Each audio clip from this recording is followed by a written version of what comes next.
What is your message to America? What do you want America to know?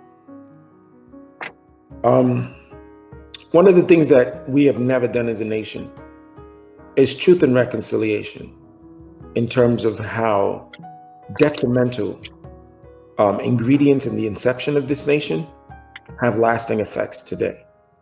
One of the things in being in law enforcement is I went to a very white junior high school, but after that, I really was never around white folks as peers again. Before the white junior high school, white folks were always in authority. And then there were 3 years of junior high school where they were peers, and then afterwards, they were always some sort of authority. They were the president, the person that gave you the weather. They were the cops, the principal of the school. In the police academy was the first time I was around a great deal of white folks as peers, on the same level. And it allowed me to have very organic conversations. And that's where I learned that a lot of them just don't really understand history. They have very half-baked perspectives on what's going on and why things are the way they are. They literally come up with their own explanations as to why the ghetto is the ghetto, not knowing about redlining and all the other things that have contributed to the conditions that we now call the ghetto.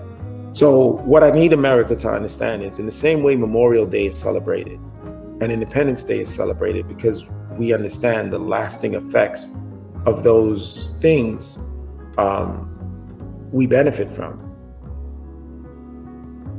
There are also lasting effects of negative things, right, that certain people are harmed by.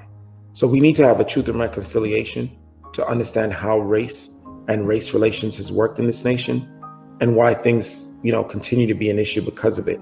I've watched firsthand when I give this information to a white colleague that cognitive dissonance kicks in immediately, like, no way. What do you mean the banks don't loan to blacks? If you qualify just like me, what's the issue? I said, my skin's the issue. And that same officer then does research. State calls me at 3 a.m. saying, hey, I'm talking to my wife and we can't stop reading enough on this. Why did I never learn this? That's when I realized we do have hope, but we need to have truth and reconciliation as early as possible. You shouldn't be a 27-year-old cop and hear about redlining for the first time. We need to, as a nation, face this thing so we can eradicate it.